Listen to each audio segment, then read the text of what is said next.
ہم وہی کہیں گے جو ہمارا دین ہم کو بتاتا ہے. عمل کرو تو تمہارا بھلا ہے. علیکم ورحمۃ اللہ وبرکاتہ. الحمد للہ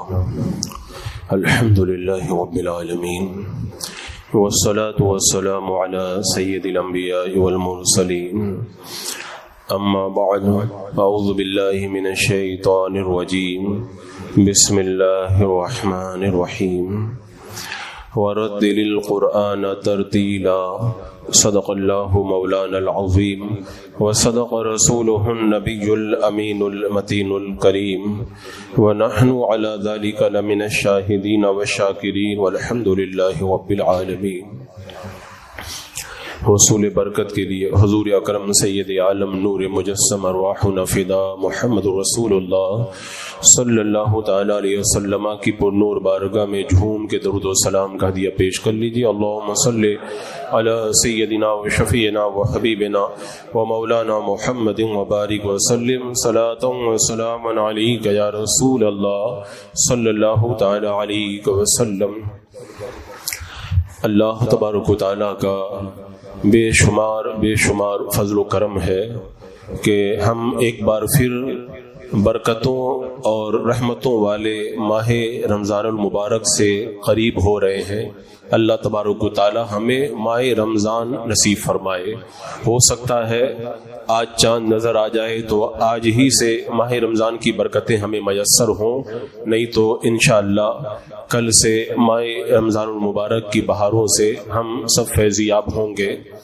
ہونا تو یہ تھا کہ چونکہ ماہ رمضان المبارک بالکل سر پہ سایہ فیگن ہونے والا ہے تو اس کی برکتوں کے بارے میں، اس کے استقبال کے بارے میں کچھ باتیں میں آپ کے سامنے رکھتا، لیکن ایک ضروری مسئلہ مجھے یاد آ گیا تو میں نے سوچا کہ آج کی اس محفل کے اندر اس سلسلے میں گفتگو کی جائے.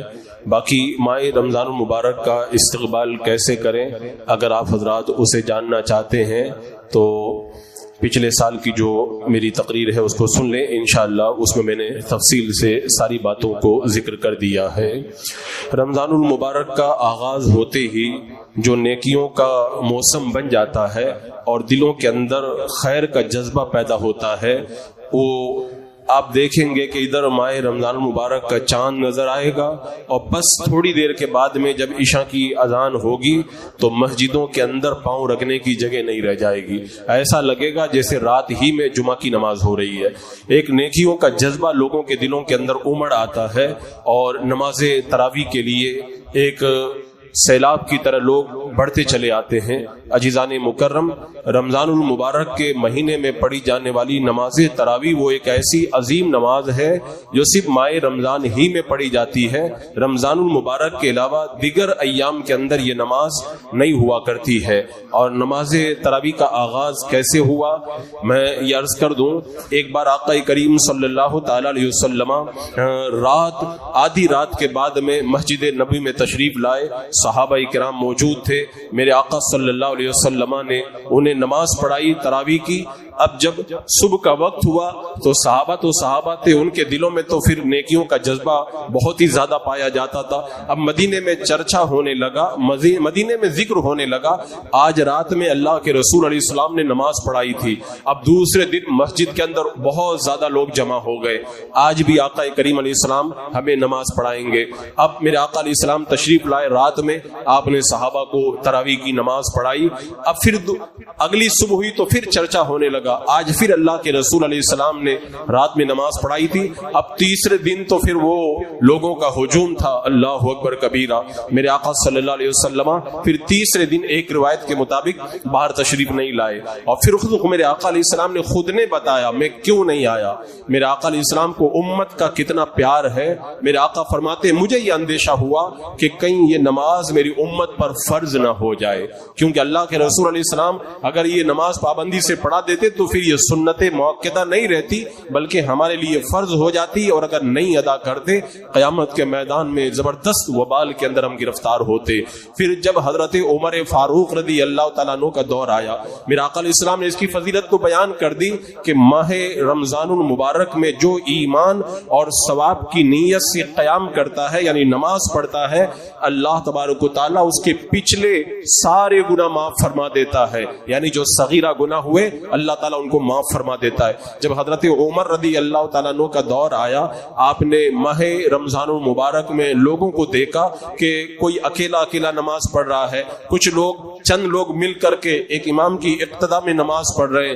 حضرت عمر نیکیوں کے اندر آگے بڑھنے والے, آپ نے کہا میرا دل یہ چاہتا ہے سارے لوگ مل کر کے ایک امام کے پیچھے نماز پڑھے. آپ نے حضرت عبی بن کعب رضی اللہ تعالیٰ عنہ کو کہا تم لوگوں کو نماز پڑھاؤ, اور سارے لوگ ان کے پیچھے نماز پڑھے. اب بعد میں جب حضرت عمر کا گزر مسجد کے پاس سے ہوا اور دیکھا کہ حضرت عبی بن کعب نماز پڑھ رہے ہیں اور وہ رمضان کے مہینے میں لوگوں کا ہجوم ہے, تراویح کی نماز ادا کر رہے, حضرت عمر خوش ہو گئے اور اپنے انداز میں آپ نے کہا کیا پیاری بدعت ہے, یعنی بہت اچھا طریقہ یہ شروع ہو چکا ہے. اور پھر یہ جو تراویح کی نماز ہے یہ سنت موقدہ ہے, مرد کے لیے بھی سنت موقدہ ہے اور عورت کے لیے بھی سنت موقدہ ہے, دونوں کے لیے پڑھنا ضروری ہے. اور تراویح کی نماز 8 رکعت نہیں ہے 20 رکعت ہے. کیوں؟ میرے آقا صلی اللہ تعالی علیہ وسلم نے ارشاد فرمایا میری سنت اور میرے خلفائے راشدین کی سنت کو لازم کر لو. تو خلفائے راشدین میں حضرت عمر کے دور میں 20 رکعت ہوتی تھی, حضرت عثمان رضی اللہ تعالیٰ عنہ کے دور میں 20 رکعت ہوتی تھی, حضرت مولا علی رضی اللہ تعالیٰ عنہ کے دور میں 20 رکعت ہوتی تھی, صحابہ کے دور میں 20 رکعت, تابعین کے دور میں 20 رکعت, ائمہ مجتہدین کے دور میں 20 رکعت. تو پہلی بات تو یہ ہے کہ تراویح کی نماز جو سنت موقدہ ہے وہ 8 رکعت نہیں ہے بلکہ 20 رکعت ہے. اس کے بعد میں ایک دوسری خرابی جو ہمارے معاشرے کے اندر پائی جاتی ہے وہ یہ ہے کہ بہت سی جگہوں میں رمضان المبارک کے مہینے میں کمپنی میں, ٹیریس پر, دکانوں میں, ہال میں یا دیگر مختلف جگہوں پر اپنے اپنے مکانوں کے اندر لوگ تراویح کا جو انعقاد کرتے, 3 روزہ تراویح, کہیں پر 6 روزہ تراویح, کہیں پر 10 روزہ تراویح. 3 روزہ 6 روزہ یا 10 روزہ تراویح ناجائز نہیں ہے, جائز ہے, لیکن اس کا جو نقصان ہے وہ میں آپ کے سامنے رکھتا ہوں. رمضان المبارک میں جو لوگ 3 روزہ یا 6 روزہ یا 10 روزہ تراویح پڑھتے ہیں وہ کہتے ہیں ہم نے پورا قرآن سن لیا, اب اس کے بعد میں پورے رمضان میں ہم کو تراویح پڑھنے کی ضرورت نہیں ہے. تو سنو مسئلہ کیا ہے. مسئلہ یہ کہ رمضان المبارک میں پورا قرآن مقدس ایک مرتبہ تراویح کے اندر شرکت کرنا یہ بھی سنت موقدہ ہے, اور اسی طرح پورا مہینہ روزانہ 20 رکعت تراویح پڑھنا یہ بھی سنت موقدہ ہے. جو لوگ 3 روزہ 6 روزہ اور 10 روزہ پڑھ لیتے ہیں ان کی قرآن مقدس پورا ختم سننے والی سنت تو ادا ہو گئی, لیکن پورا رمضان جو تراویح پڑھنے والی سنت موقدہ ہے وہ چھوٹ جاتی ہے. اور روزانہ سنت موقدہ چھوڑنا کتنا بڑا گناہ ہے. ایک خرابی یہ ہے, اور دوسری خرابی یہ ہے کہ 3 روزہ 6 روزہ تراویح میں حافظ قرآن بہت سی جگہوں میں اتنا تیز قرآن پڑھتے ہیں کہ علمان والحفیظ, اس کے بارے میں ابھی میں انشاءاللہ ذکر کروں گا. تو 3 روزہ 6 روزہ تراویح اگر کوئی قائم کرے, صحیح حافظ صحیح طور پر پڑھائے, اور پھر 3 روزہ 6 روزہ ختم ہونے کے بعد میں پھر باقی دن بھی روزانہ تراویح کی آپ نماز پڑھتے ہیں, تب تو یہ جماعت جائز ہے, ورنہ پھر آپ ایک سنت کو ترک کرنے کے گنہگار ہوں گے. اس کے بعد میں ایک تیسری خرابی جو تراویح کے معاملے کے اندر ہم دیکھتے ہیں کہ جیسے ہی رمضان مبارک کا چاند نظر آئے گا 2 3 4 5 دن مسجد بھر جائے گی, اس کے بعد خالی. اس کے بعد میں 26واں روزہ 27واں روزہ وہ 27ویں کے آس پاس پہ پھر مسجد بھرنے لگتی ہے. مجھے اس کا ریزن نہیں پتا چلا, میں نے سوچا تھا تقریر سے پہلے کچھ لوگوں سے پوچھوں گا اس کی وجہ آپ بتائیں, لیکن کون کہے گا کہ میں شروع میں آتا ہوں اخیر میں آتا ہوں بیچ میں نہیں آتا, کوئی بتائے گا نہیں. تو اب اس کا ریزن تو مجھے معلوم نہیں, البتہ شروع کے اندر آنا اور اخیر کے اندر آنا, بیچ میں غائب ہو جانا, یہ بیچ میں جو نمازیں آپ کی چھوڑتی ہیں تراویح کی، یہ سنت مؤکدہ کا ترک ہے، اور سنت مؤکدہ کا ترک کرنا یہ بھی ایک گناہ ہے۔ لہذا آپ حضرات کو اس بات کی طرف توجہ دینا چاہیے، جیسے چاند رات کو تراویح پڑھنا ہے، 27ویں رات کو پڑھنا ہے، ایسے درمیان میں بھی تراویح مکمل پڑھنا ہے۔ اور پھر اس کے بعد میں تیسری خرابی لوگوں میں جو تراویح کے معاملے میں نے دیکھی ہے وہ یہ ہے کہ جو لوگ تراویح پڑھنے کے لیے آتے ہیں وہ پیچھے بیٹھ جاتے ہیں، کیونکہ پتا ہے کہ امام صاحب پہلی رکعت میں بڑا لمبا پارا پڑھیں گے، تو جب جیسی رکوع میں امام صاحب جانے لگتے ہیں اللہ اکبر کہہ کر کے نماز کے اندر شامل ہو جاتے ہیں۔ آپ کو معلوم ہے یہ طریقہ کس کا ہے؟ اللہ تبارک و تعالیٰ قرآن پاک میں فرماتا ہے کہ اذا قاموا الی الصلاۃ قاموا قصالا، یہ منافقوں کا طریقہ ہے کہ جب نماز کے لیے کھڑے ہوتے تو مرے جی سے کھڑے ہوتے ہیں۔ تو یہ مرا جی تو ہے کہ اللہ کا کلام پڑھا جا رہا ہے، نماز پڑھنے کا جو ثواب ہے اس کو چھوڑ کر کے بندہ پیچھے گپے مار رہا ہے، اور جیسے رکوع میں جانے لگا ویسے ہی شامل ہو گیا۔ یہ مسلمانوں کا طریقہ نہیں ہے، یہ منافقوں کا طریقہ ہے۔ اس طریقے سے بھی اجتناب ہونا چاہیے۔ پھر تراویح کے معاملے میں ایک خرابی یہ بھی دیکھنے میں ملی، بہت سارے لوگ دوسری نمازیں کھڑے ہو کے پڑھتے ہیں لیکن تراویح میں بیٹھ جاتے ہیں۔ تراویح میں اگر کوئی عذر نہیں ہے، کوئی بیٹھ کر کے تراویح کی نماز پڑھتا ہے تو ایک روایت کے مطابق یہ مکروہ ہے، اور بہت سارے علماء نے فرمایا کہ نماز ہوتی ہی نہیں ہے۔ اگر کوئی عذر نہیں ہے بیٹھ کر کے تراویح پڑھے تو وہ نماز ہوتی نہیں ہے۔ اور پھر ایک پانچویں خرابی تراویح کے حوالے سے یہ بھی دیکھنے میں آئی کہ چونکہ 20 رکعتیں ہیں تو لوگ جلدی کے چکر میں ارکان بڑی جلدی ادا کرتے ہیں، یعنی رکوع میں گئے اور پورا کھڑا نہیں ہوئے، سجدے میں چلے گئے، سجدے میں گئے اور اٹھے پورا بیٹھے نہیں اور دوسرا سجدہ کر لیا۔ یہ مسئلہ یاد رکھیں، رکوع کرنے کے بعد میں سیدھا کھڑا ہونا، ایک بار سبحان اللہ کہنے کے مقدار کھڑا رہنا یہ واجب ہے۔ ایسے ہی ایک سجدہ کرنے کے بعد جب بیٹھتے ہیں تو ایک بار سبحان اللہ کہنے کے مقدار بیٹھنا یہ واجب ہے۔ اگر کوئی اس واجب کو ترک کرے گا، یعنی سیدھا کھڑا نہ ہو، سیدھا بیٹھے نہیں اور رکوع اور سجدے میں چلا جائے، اگر بھول کر کے کیا تو اخیر میں سجدہ سے وہ کرنا پڑے گا، اور جان بوجھ کر ایسا کر رہا ہے تب نماز اس کو لوٹانا واجب ہے، وہ نماز واجب الادا ہو جاتی ہے۔ یہ کتنا بڑا وبال ہے۔ آقا کریم صلی اللہ تعالی علیہ وسلم مسجد نبی میں تشریف لائے، ایک صحابی آئے، وضو بنایا، میرے آقا علیہ السلام کی بارگاہ میں سلام کے لیے حاضر ہوئے، میرے آقا علیہ السلام نے ان کے سلام کا جواب دیا، فرمایا جاؤ نماز پڑھو، تم نے نماز نہیں پڑھی ہے۔ وہ گئے، پھر نماز پڑھ کے آئے، سلام کیا، میرے آقا علیہ السلام نے فرمایا جاؤ نماز پڑھو، تم نے نماز نہیں پڑھی ہے۔ وہ نماز پڑھ کے پھر آئے، پھر سلام کیا، میرے آقا نے فرمایا جاؤ نماز پڑھو، تم نے نماز نہیں پڑھی ہے۔ 3 بار ایسا ہو گیا، انہوں نے کہا یا رسول اللہ، اس ذات کی قسم جس نے آپ کو حق کے ساتھ مبعوث کیا ہے، یا رسول اللہ میں اس سے اچھی پڑھنا نہیں جانتا ہوں، آپ مجھے سکھا دیجئے۔ یہ صحابہ کا طریقہ تھا۔ آج تو اگر امام صاحب کسی مقتدی کی غلطی بتا دینا تو مقتدی کہتا مجھے بھی بہت مسئلہ معلوم ہے، لیکن صحابہ کا طریقہ دیکھیں، انہوں نے کتنے ادب کے ساتھ میں کہا یا رسول اللہ آپ مجھے سکھا دیجئے۔ اب میرے آقا علیہ السلام نے فرمایا جب نماز پڑھو نا، قیام کرو تو تلاوت کرو۔ حدیث پاک کا مفہوم ہے کہ پھر جب رکوع کرو تو سیدھے کھڑے ہو جاؤ، اور پھر جب سجدے میں جاؤ اطمینان کے ساتھ سجدہ کرو اور سیدھے اطمینان کے ساتھ بیٹھ جاؤ، ایسے پوری نماز ادا کرو۔ یعنی اگر رکوع کے بعد اور سجدے کے بعد بندہ صحیح کھڑا نہ ہو اور سیدھا نہ بیٹھے تو اس کی نماز واجب الاعادہ ہوتی ہے، اس نماز کو پھر سے پڑھنا پڑتا ہے۔ رمضان کے مہینے میں تراویح کے اندر بہت سی جگہوں میں یہ خرابی پائی جاتی ہے، اور بہت سی جگہ تو خدا نہ کرے ایسے امام بھی ہوتے ہیں جو یہ سوچتے ہیں کہ سپر فاسٹ کی طرح تراویح پڑھا دوں اور جلدی جلدی میں پڑھاؤں، اس چکر کے اندر وہ رکوع اور سجدہ کے بعد میں قومہ اور جلسہ نہیں کرتے، اس سے نماز واجب الادا ہوتی ہے۔ پھر ایک چھٹی خرابی رمضان کے مہینے میں تراویح میں جو دیکھنے میں آتی ہے وہ یہ ہے کہ لوگ جب تراویح کے لیے آتے ہیں تو امام صاحب پڑھاتے ہیں تو اس کا جو ہے وہ پھر تراویح سے فارغ ہو کے باہر نکلیں گے تو باتیں کریں گے۔ آج امام صاحب کو جو ہے وہ حافظ جی نے جو پڑھایا نا، حافظ جی کو آج 4 لقمہ لگا، آج 5 لقمہ لگ گیا، فلانے کو تو یاد ہی نہیں ہے۔ آپ کو معلوم ہے مصلی پہ کھڑا ہونا کتنی بڑی ذمہ داری ہے۔ ہاں واقعی اگر کسی کو یاد نہیں ہے اس کو تو مصلی پہ نہیں آنا چاہیے، لیکن 1 2 3 لقمہ اگر لگ جائے، ارے قل واللہ شریف میں بندہ بھول جاتا ہے مصلی پہ کھڑے ہونے کے بعد میں، مصلی کا دباؤ اور پھر دن بھر تیاری اور کس رکعت میں کتنا پڑھنا ہے اس کو ڈیوائڈ کرنا، اور پھر پھر یاد رکھنا کہ میں نے کہاں سے چھوڑا تھا, کھڑے ہونے کے بعد میں کہاں سے پڑھنا ہے, پھر افطاری کے وقت میں دھیان رکھنا میری آواز نہ خراب ہو جائے, یہ نہیں کھاؤں وہ نہ کھاؤں, اور پھر کھانے کے اندر احتیاط کرنا کہ مجھے تراویح میں دقت نہ ہو. حافظ پورا مہینہ جھوجتا رہتا ہے اور لوگ بڑے مزے سے افطاری کر کے آتے ہیں, اور پھر 2-4 لقمہ لگ جائے تو مزے لے کر چٹکارے لے کر کے باتیں کرتے ہیں. آج کو فلانے کو اتنا لقمہ لگا. گننا بہت آسان ہے, کبھی مصلی پہ کھڑے ہو کے سورہ فاتحہ سنائیں تو پتہ چل جائے گا کہ یہ کتنا مشکل مرحلہ ہے. تو یہ بھی ایک بڑی خرابی ہمارے معاشرے کے اندر. یہ دیکھیں اچھا پڑھنے والا حافظ ہو, باقی جو لقمہ لگ جائے وہ تو ہوتا ہی ہے. اور پھر ایک بڑی خرابی جو ہمارے معاشرے کے اندر دیکھنے میں مل رہی ہے, وہ ایک خرابی یہ بھی ہے کہ بہت سارے لوگ قرآن مقدس کو دنیا کمانے کا ذریعہ بنا لیتے ہیں. فلانی مسجد کے اندر اتنا نذرانہ ملے گا, اور حافظ آتا ہے تو کہ اتنا نذرانہ دو تو میں تراویح سناؤں گا. کمیٹی والے فون کرتے ہیں, بولے کہ آپ تراویح سنانے آئے, آپ کو اتنا. میرے پاس خود کتنے فون آتے ہیں. میرے پاس ایک جگہ سے فون آیا کہ حضرت آپ ہمارے یہاں تراویح سنانے آ جائیں, ہم آپ کو 1 لاکھ روپیہ نذرانہ دیں گے. ابھی فون آیا 1,20,000 آپ کو نذرانہ دیں گے. یعنی قرآن مقدس کو دنیا کمانے کا ذریعہ بنا لیا. یہ کتنا بڑا وبال ہے. حالانکہ اصل مذہب تو یہ ہے کہ تراویح پڑھانے کے اندر کوئی اجرت دینا اور لینا یہ دونوں ناجائز و حرام ہے. یہ جائز نہیں ہے. ہاں اپنی خوشی سے آپ حافظ کو جو چاہیں وہ دے دیں, لیکن طے تمام کرنا.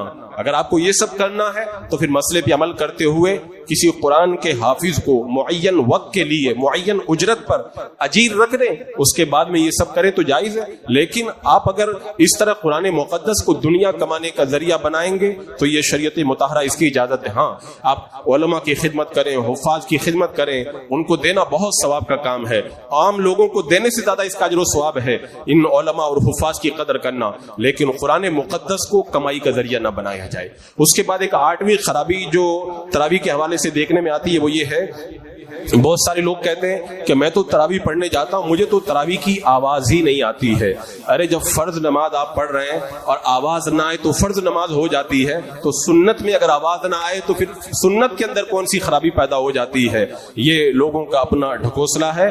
قرآن مقدس کی تراویح کے اندر شرکت کرنا, اور شرکت کر لی پورا قرآن ختم ہو گیا, چاہے آپ کو سنائی دیا یا نہ دیا, آپ کی سنت موقدہ ادا ہو گئی. اور یہ بھی یاد رکھیں جتنا ثواب ان لوگوں کو ملتا ہے جن کے کان میں قرآن کے حافظ کی آواز آتی ہے, اتنا ہی ثواب ان کو بھی ملتا ہے جن کے کانوں کے اندر حافظ قرآن کی آواز نہیں آتی ہے. دونوں کو برابر ثواب ملتا ہے. ایسا نہیں کہ اگلے والوں کو قرآن سننے کی وجہ سے زیادہ ثواب ملے گا اور پیچھے والوں کو, ایسا کچھ نہیں ہے. اس پر کچھ لوگ یہ بھی کہہ دیتے ہیں کہ پھر وہ آواز نہیں آتی تو مزہ نہیں آتا. میں کہتا ہوں بغیر ڈھول تاشے والی بارات میں جن کو مزہ نہ آتا ہو, بغیر ویڈیو اور تصویر والی تقریر میں جن کو مزہ نہ آتا ہو, تو بغیر مائک والی نماز میں ان کو کہاں سے مزہ آئے گا. وہ سب شیطان کا پورا چکر ہے. وہ تو مرنے کے بعد جو چلے گئے وہ یاد کر رہے ہوں گے, اور جو چلے جائیں گے وہ یاد کریں گے. جو علماء کہتے تھے وہ صحیح کہتے تھے, وہ تو قبر میں آنے کے بعد میں پتا چلا. اس لیے کہ یہ بات چھوٹے موٹے مولویوں نے نہیں کہی ہے, ان لوگوں نے کہی ہے جن کی ولایت کا ڈنکا بجتا تھا, جن کو لوگ اللہ کا ولی مانتے تھے, جن کی کرامتیں لوگوں نے دن کے اجالے میں بھی دیکھی اور رات کے اندھیرے میں بھی دیکھی. یہ ان لوگوں کا بتایا ہوا مسئلہ ہے. اور جب کسی مسئلے میں اختلاف ہو جائے نا, تو یہ دیکھو پرہیزگار عالم کو ہے نا, اس کے پیچھے پیچھے چلنا چاہیے. یہ تو میں نے 8 چھوٹی چھوٹی خرابیاں بتائی. اس کے بعد میں 9ویں ایک بہت بڑی خرابی ہے, اس پر ایک مکمل تقریر کی ضرورت ہے.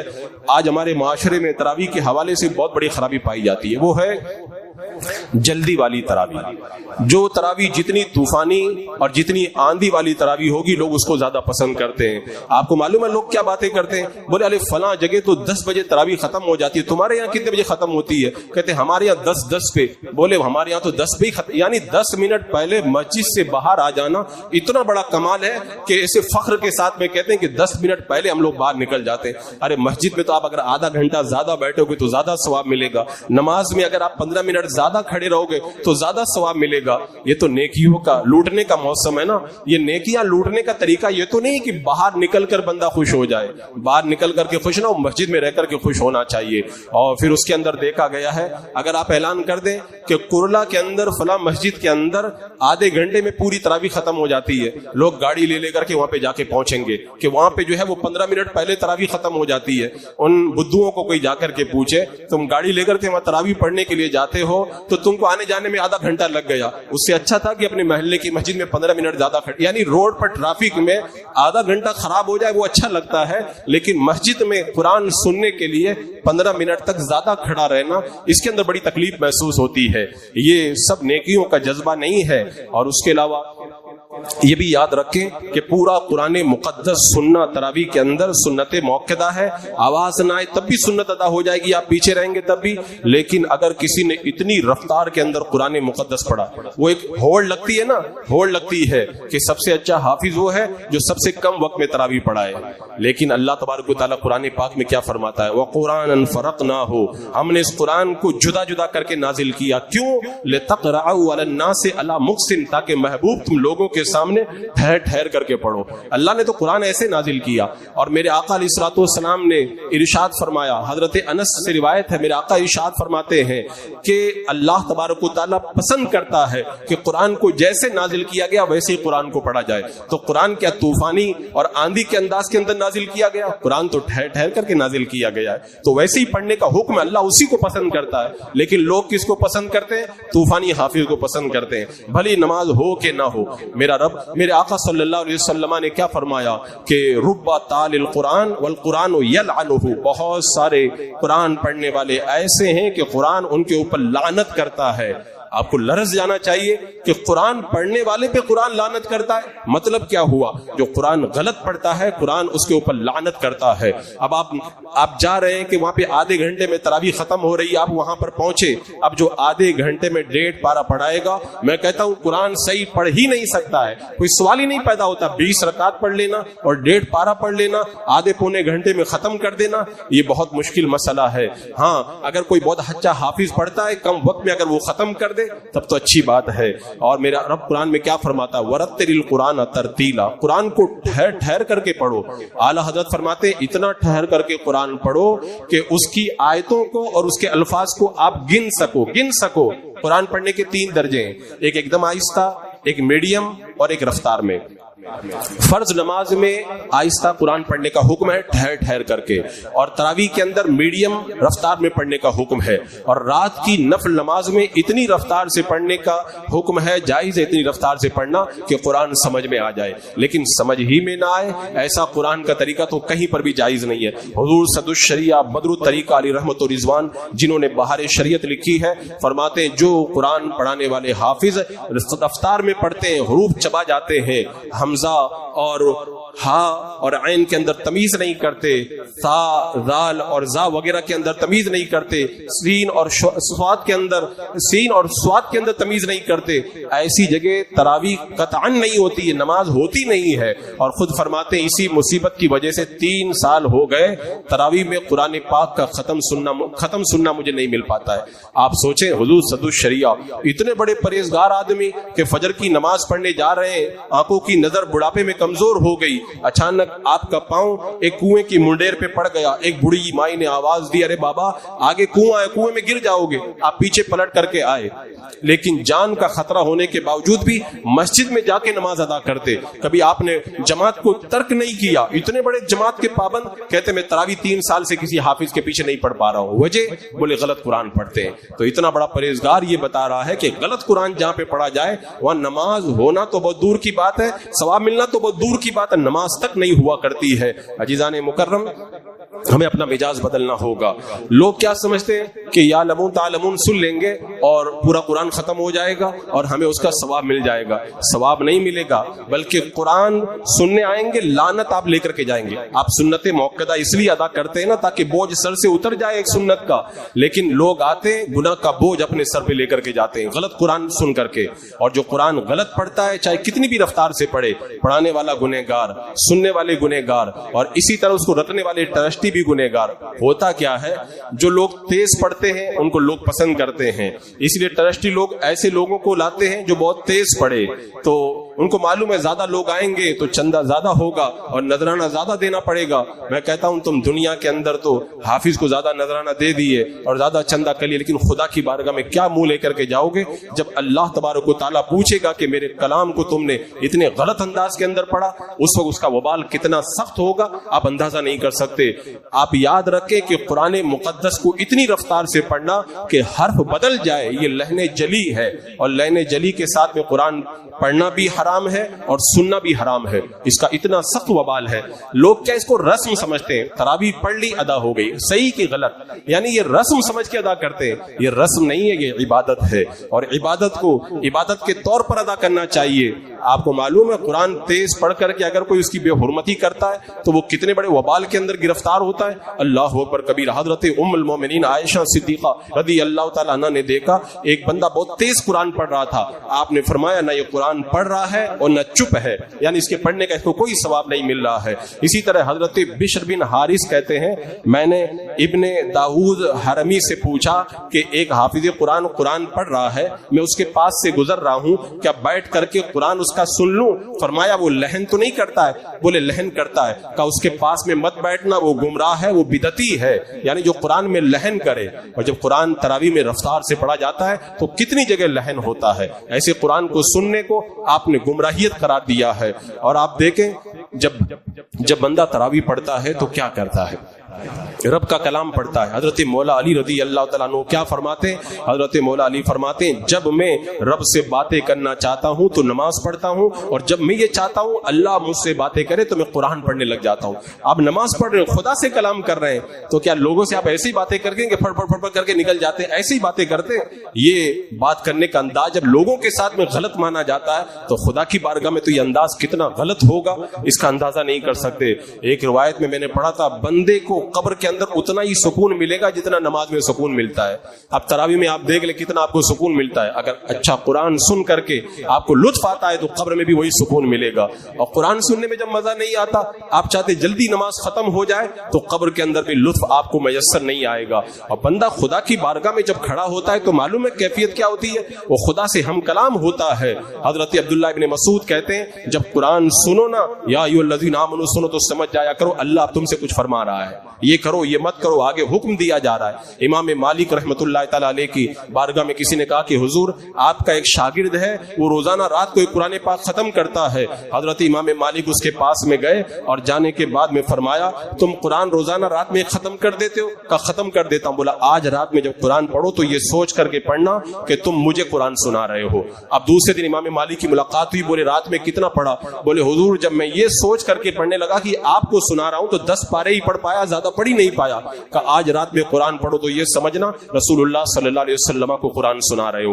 اب اگلے دن ملاقات ہوئی تو پوچھا کہ آج رات میں کتنا پڑھا؟ کہ حضور ایک پارے سے زیادہ نہیں پڑھ پایا, جب میں نے یہ سوچا کہ سرکار میرا قرآن سن رہے ہیں. کہ آج رات میں جب قرآن پڑھو نا تو یہ تصور کرنا تم خدا کو قرآن سنا رہے ہو. کہتے ہیں کہ اگلے دن جب ملاقات ہوئی تو پوچھا آج رات میں کتنا پڑھا؟ کہ جب میں یہ تصور کر کے کھڑا ہو گیا کہ میرا رب میرا کلام سن رہا ہے. سورہ فاتحہ پڑھتا رہا, سورہ فاتحہ بھی مکمل نہیں کر پایا, مجھ پر وہ کیفیت طاری رہی. تو بندہ خدا کو کلام سنائے اور پھر وہ اتنا غلط قرآن پڑھے, معاذ اللہ رب العالمین, یہ کتنا بڑا وبال ہے. عزیزان مکرم, حضرت عبداللہ ابن عباس رضی اللہ تعالیٰ عنہ فرماتے ہیں سورہ بقرہ اور سورہ آل عمران یہ 3 پاروں سے زیادہ ہے. بولے یہ جلدی جلدی میں پڑھوں, اس سے بہتر میں یہ سمجھتا ہوں کہ سورہ القاریہ اور اذا زلزلت الارض زلزالہ, یہ 2 چھوٹی چھوٹی صورتیں, ان کو میں آرام سے دھیرے دھیرے پڑھوں. یعنی کم رفتار میں قرآن پڑھنا, اگرچہ کوانٹٹی کم ہو لیکن کوالٹی اچھی ہو, یہ پسندیدہ ہے. اور آج ہماری کیفیت یہ بن گئی ہے جہاں سب سے زیادہ جلدی تراویح ختم ہو جاتی ہے وہاں پہ تراویح پڑھنے کے لیے جاتے ہیں. خدا کے لیے اپنی نمازوں کو خراب نہ کرو. آپ وہاں پہ نیکی نہیں لینے جاتے ہیں اور گناہ کا بوجھ اپنے سر کے اوپر لاد کر کے لا رہے ہیں. آپ نے آدھے گھنٹے میں تراویح پڑھ لی, آپ خوش ہو کر کے آ گئے کہ ہم نے تراویح ادا کر لی, لیکن آپ کو احساس ہے کتنا بڑا گناہ آپ اپنے سر پہ لے کر کے آئے. اللہ کے کلام کی بے حرمتی ہوتی رہی. آج کتنی جگہ آپ دیکھیں گے رمضان المبارک میں قرآن پڑھا جاتا ہے, ہوڑ لگتی ہے, جہاں پہ جلدی تراویح ہوتی ہے وہاں پہ لوگ گاڑیاں لے لے کر کے پہنچتے ہیں. نیکیوں کے موسم کے اندر گناہ کمانے کا یہ ڈھنگ تو بالکل پسندیدہ نہیں ہے، یہ تو جہنم میں لے جانے والا طریقہ ہے۔ تو ماہ رمضان مبارک آ رہا ہے، تراویح آپ جہاں پر بھی پڑھنے جائیں ان باتوں کا خیال رکھیں۔ سنی صحیح العقیدہ حافظ قرآن کے پیچھے تراویح پڑھیں، بغیر مائک والی تراویح پڑھیں، اور اگر بغیر مائک والی میسر نہ ہو تو صحیح امام مل جائے تو اگلی صف میں کھڑے ہو کر کے اس کو دیکھ کر کے آپ اقتدا کریں، اور پھر اس بات کا خیال رکھیں جو صحیح پڑھتا ہو اس کے پیچھے نماز پڑھیں، جو غلط قرآن پڑھتا ہے بہت رفتار میں پڑھ کے حروف چبا جاتا ہے، حروف کاٹ دیتا ہے، اس کے پیچھے آپ نماز ہرگز نہ پڑھیں۔ اور تراویح کے اندر اس بات کو بھی یاد رکھیں کہ جس امام کے پیچھے نماز پڑھ رہے ہیں دیکھ لیں وہ فاسق تو نہیں ہے، وہ بالکل فسق سے بری ہے کہ نہیں ہے، اس چیز کے اوپر بھی توجہ رکھیں۔ پیچھے بیٹھ کر کے انتظار نہ کریں، شروع سے نماز کے اندر شامل رہیں۔ اللہ کی بارگاہ میں کھڑے ہونے کا موقع میسر آ رہا ہے، انتظار کرنے کی ضرورت نہیں ہے، اور حافظوں پہ تبصرہ نہ کریں کہ اتنے لقمے لگتے ہیں اتنے لقمے لگتے ہیں، اور بلا عذر بیٹھ کر کے تراویح نہ پڑھیں، بلکہ کوئی عذر نہیں ہے تو کھڑے ہو کر کے۔ لوگ کہتے ہیں پاؤں درد کرنے لگ جاتے ہیں، ارے آپ کو پتا ہے صحابہ کرام اتنی لمبی نماز پڑھتے تھے پاؤں سوج جاتے تھے۔ اگر ہمارے پاؤں سوج جائے تو ہمیں فخر کرنا چاہیے، ہمیں فخر کرنا چاہیے، ہمیں خوشی ہونا چاہیے کہ صحابہ کی سنت ہم ادا کر رہے ہیں۔ میرے آقا علیہ الصلوۃ والسلام رات رات بھر قیام کرتے تھے، پاؤں میں ورم پڑ جاتے تھے، ہمارے پاؤں میں اور دنوں میں تو ورم نہیں پڑتا۔ کتنی خوشی کی بات ہے تراویح پڑھتے پڑھتے ہمارے پاؤں سوج جائیں، ہمارے پاؤں پھٹ جائیں۔ کونین کے دھولا ان کے ایک منہ مبارک کے برابر پوری دنیا نہیں ہو سکتی، انہوں نے اتنی تکلیفیں نماز کے اندر اٹھائی، اور ہم لوگ تھوڑا درد ہوتا ہے بولے یہاں پہ تو حافظ جی بہت ٹائم لگاتے، کہیں اور جا کر کے تراویح پڑھنا پڑے گا۔ یہ اپنا مزاج بدلو، رمضان کا مہینہ روز روز نہیں آتا ہے، روز روز نہیں آتا ہے۔ خدا کا شکر اللہ نے رمضان دیا، جو اپنی قبروں میں پہنچ گئے وہ تو تمنا کرتے ہوں گے اگر 5 گھنٹہ بھی حافظ تراویح پڑھائے ہم کو دنیا میں بھیج دیا جائے تو ہم 5 گھنٹے تک کھڑے رہیں گے، لیکن قدرت کا یہ دستور ہے جو دنیا سے چلا جاتا ہے دوبارہ دنیا میں اس کو نہیں بھیجا جاتا ہے۔ اللہ کا شکر ہم کو دنیا میں موجود ہیں، ہماری سانسیں باقی، یہ کوئی گارنٹی ہے اگلے سال ہم لوگ یہیں پہ رہیں گے؟ کتنے لوگ پچھلے سال تھے آج نہیں ہیں، ہم میں سے بھی کتنے لوگ اگلے سال نہیں رہیں گے۔ لطف اٹھا لو، تراویح کے مزے لے لو، اور دل لگا کے تراویح پڑھو، اور پورا قرآن صحیح ڈھنگ سے سنو۔ وہاں پہ تراویح پڑھنے جاؤ جہاں پہ صحیح پڑھاتا ہے، چاہے کتنا بھی ٹائم لگ جائے، کوئی پرواہ مت کیا کرو۔ تقریباً 12-13 سال تک میں نے مسلسل تراویح سنائے، لیکن تراویح میں تیز رفتاری سے پڑھنے کی وبا چونکہ یہ عام تھی، اور ہمارا بھی ایک طریقہ تھا، شروع میں بہت تیز پڑھتے تھے لوگوں کے مزاج کے مطابق، تو میں نے جب غور کیا تو مجھے یہی سمجھ میں آیا کہ اب تراویح پڑھانا ہمارے لیے بہتر نہیں ہے۔ لوگ چاہتے ہیں کہ جلدی تراویح ختم ہو جائے، اور وہ کام ہم کو کرنا ہی پڑتا ہے مصلی پہ کھڑے ہو کے، تو پھر اس سے اچھا پیچھے ہٹ جانا بہتر ہے۔ اس لیے کئی سالوں سے میں خود تراویح پڑھانے سے اجتناب کرنے لگا ہوں۔ تو عزیزان مکرم، اپنا مزاج آپ بدلیں تاکہ حافظ آپ کو اچھا قرآن سنائے۔ رب کا کلام، اللہ کا کلام، ایک ایک حرف پہ 10-10 نیکیاں ملتی ہیں۔ غلط پڑھو گے تو کتنی لعنت اور کتنے گناہ ملیں گے، ملعون بن جاتا ہے بندہ۔ غلط قرآن پڑھے تو ملعون بن جاتا ہے، لعنت ہوتی ہے۔ میرے آقا نے فرمایا ہم یہاں پہ ثواب لینے آتے کہ لعنت لینے آتے ہیں، تو ہم بھی اچھے حافظ کو تلاش کریں۔ جو مسجدوں کے ٹرسٹی ہیں وہ لوگ بھی اچھا پڑھنے والا تلاش کریں اور خلوص کے ساتھ پڑھائیں، اللہ تعالیٰ اس کی برکتیں عطا فرمائے گا۔ اللہ رب قدیر ہمیں ماہ رمضان المبارک کی برکتوں سے مالا مال۔ علیم النساء بیمار ہے اور بھی جو ذات بیمار ہے، اللہ تبارک و تعالیٰ سب کو شفاء کلی، شفاء تام اور شفاء عاجل عطا فرمائے، جسمانی روحانی بیماریوں سے نجات عطا فرمائے، سب کو اللہ تبارک و تعالیٰ شاد و آباد فرمائے۔ وصلی اللہ تعالیٰ علی سیدنا محمد و آلہ وصحبہ۔